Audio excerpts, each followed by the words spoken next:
السلام علیکم ورحمۃ اللہ وبرکاتہ۔ کیسے ہو پیارے بچوں؟ امید ہے کہ آپ سب خیریت سے ہوں گے۔ ویڈیو شروع کرنے سے پہلے آپ تمام بچوں سے ریکویسٹ ہے کہ آپ ویڈیو کو غور سے دیکھیں اور پورا ویڈیو دیکھیں، اور ویڈیو کے اندر جو سبق آپ کو پڑھایا جا رہا ہے اس کو دھیان سے سنیں اور اس کو یاد کرنے کی اور سنانے کی پوری کوشش کریں۔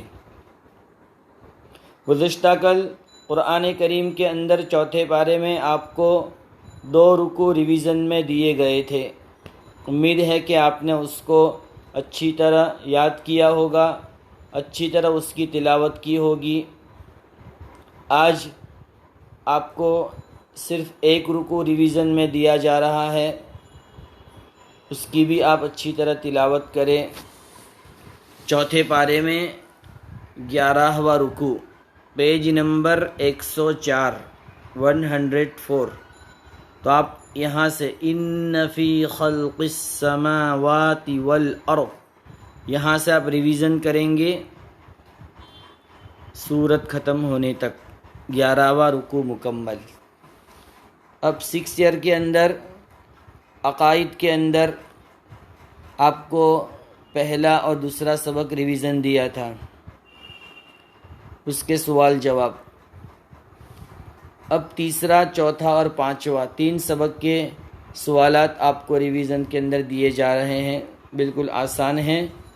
آپ تینوں 3 سبق کو اچھے سے اس کی ریڈنگ کریں اور جو سوالات کے جوابات بتائے جا رہے ہیں اس کو اچھے سے یاد کریں۔ دیکھو، پہلا سوال ہے اللہ تعالیٰ کی صفت علیم کا کیا مطلب ہے؟ صفت علیم، یہ دیکھو پیج نمبر 64، کہ اللہ تعالیٰ کی ایک صفت علیم ہے جس کا مطلب یہ ہے کہ اللہ تعالیٰ کائنات کی ہر چیز کو خوب جاننے والا، ساری کائنات میں کون کس حالت میں ہے سب اسے خبر ہے، ایک ہی وقت میں وہ ان سب کو جانتا ہے، کوئی چیز چھوٹی ہو یا بڑی اس کے علم سے باہر نہیں، ذرے ذرے کا اسے علم ہے، وہ نہ بھولتا ہے اور نہ غلطی کرتا ہے۔ اللہ تعالیٰ ریت کے ذروں، پہاڑوں کے کنکروں، سمندر اور بارش کے قطروں اور درختوں کے پتوں کی تعداد کو بھی جانتا ہے، درخت پر لگا ہوا پتا کتنی مرتبہ الٹ پلٹ ہوتا ہے اور کب اور کہاں گرے گا سب اس کے علم میں ہے۔ تو یہ آپ یاد کریں گے، صفت علم کا مطلب، صفت علیم کا مطلب یہ ہے۔ اور انسان اپنے کاموں کو اللہ تعالیٰ سے کیوں چھپا نہیں سکتا؟ تو اس کا جواب یہ رہا، دیکھو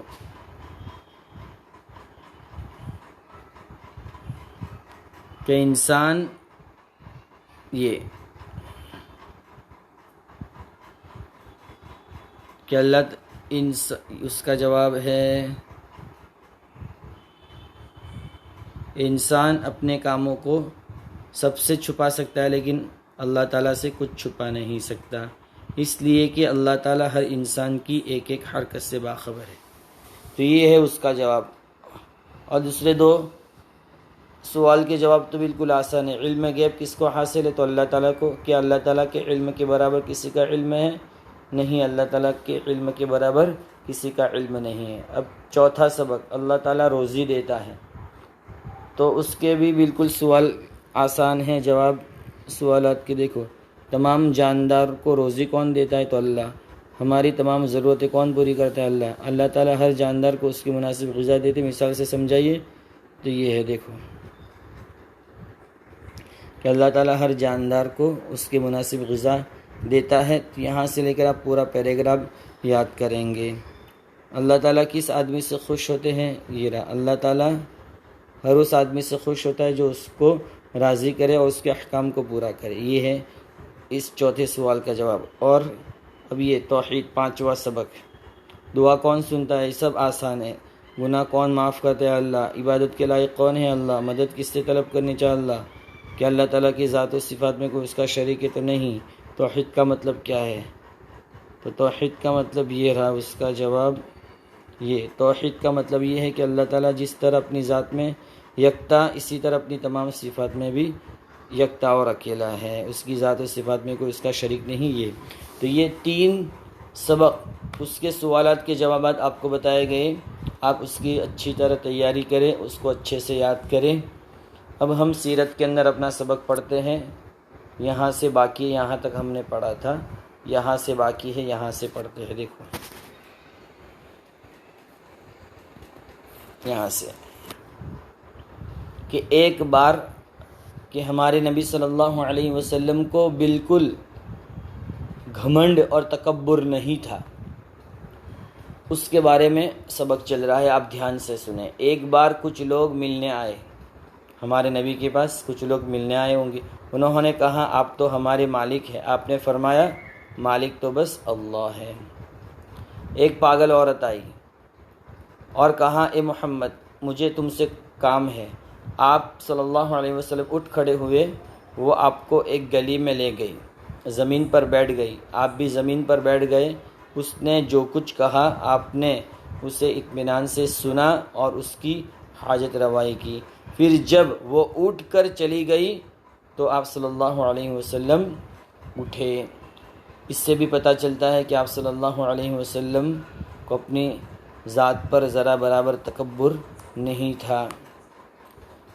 چاہے چھوٹے سے چھوٹا بچہ بھی آپ اگر راستے سے گزر رہے ہیں اور بات کرنا چاہے تو بات کر سکتا تھا۔ دیکھو ایک پاگل عورت ہے، ایک پاگل عورت ہے۔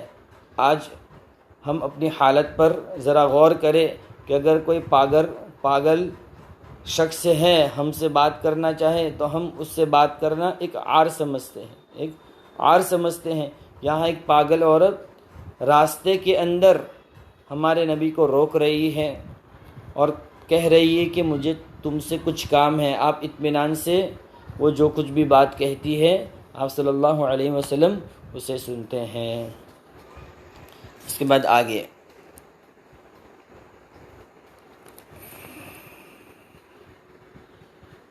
دیکھو یہاں، اس کے بعد حضور صلی اللہ علیہ وسلم نے مکہ فتح کیا، اور جب شہر میں داخل ہوئے تو آپ ایک خچر پر سوار تھے جس کی لگام کی جگہ کھجور کی چھال بندھی تھی، اور آپ اللہ کا شکر ادا کر رہے تھے۔ تو آپ یہاں تک یہ 2 پیراگراف آپ اچھی طرح ریڈ کریں، اور جو صفت ہمارے نبی کے اندر تھی کہ ہمارے نبی کے اندر ایک ذرا برابر تکبر نہیں تھا، تو ہم اپنے آپ کو بھی اس صفت سے آراستہ کریں اور اس صفت کو اپنے آپ کے اندر پیدا کرنے کی کوشش کریں۔ جزاک اللہ خیرا۔ السلام علیکم ورحمۃ اللہ وبرکاتہ۔